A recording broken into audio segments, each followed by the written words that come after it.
1992, Bucharest.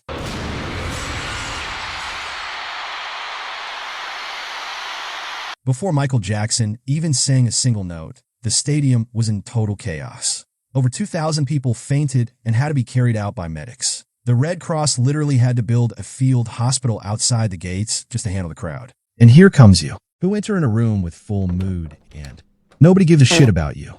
That's not in case of Michael, but how? The secret wasn't just his music, it was his presence. A level of divine aura that we haven't seen since. With Jaafar Jackson's biopic of the King of Pop right around the corner, everyone is asking the same thing. How did he do it? Today, we're breaking down the 4 rules of presence that built the most legendary aura in history. Use these, and you'll never walk into a room the same way again. Rule 1. Precision in movement. Look at any MJ interview. The man did not fidget.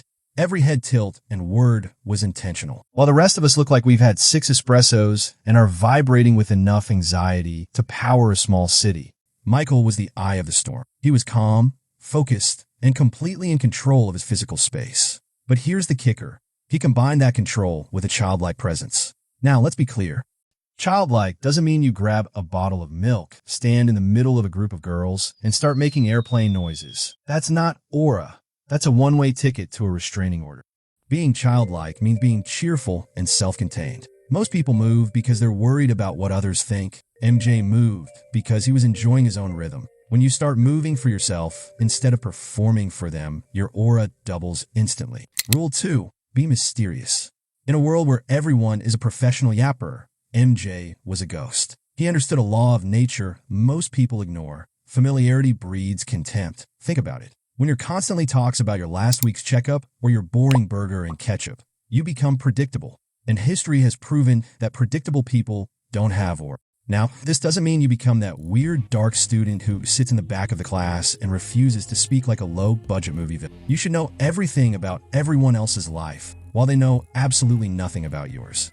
When you stop giving away your secrets for free, people start paying attention. Rule 3. The law of absolute obsession. Now Rule 3 is where things get serious. For Michael, singing, writing, and dancing weren't just jobs. They were spiritual. He loved his art more than anything in the world. Everyone has a passion, but most people treat it like a casual hobby they do when they're bored. If you want MJ-level aura, it is your personal responsibility to master your craft so well that nobody can do it better than you. For example, imagine you're the guy in your friend's circle who is obsessed with the guitar. While everyone else is busy scrolling through drama, you're mastering a solo that sounds like it was written by angels. People don't just admire the music, they admire the dedication. When you are that focused, you look complete. You aren't chasing people for attention because you're too busy chasing perfection. That's the secret. When you stop looking for people to fill your time, people start coming to you just to share in your joy. Aura is the glow of someone who actually knows what they're doing with their life. Now, all these 3 rules are powerful, but they're completely useless if you don't master Rule 4. Rule number 4 is, just be yourself. Think back to that Bucharest concert I mentioned at the start. 70,000 people were screaming, fainting, and losing their minds just to get a glimpse of him. And what did Michael do? He stood perfectly still for 2 minutes.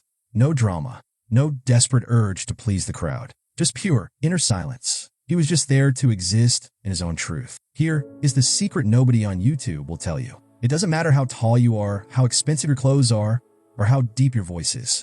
Real aura is simply the refusal to be anyone else. When you stop acting like a fan of other people's lives and start being the lead character in your own, the world has no choice but to watch.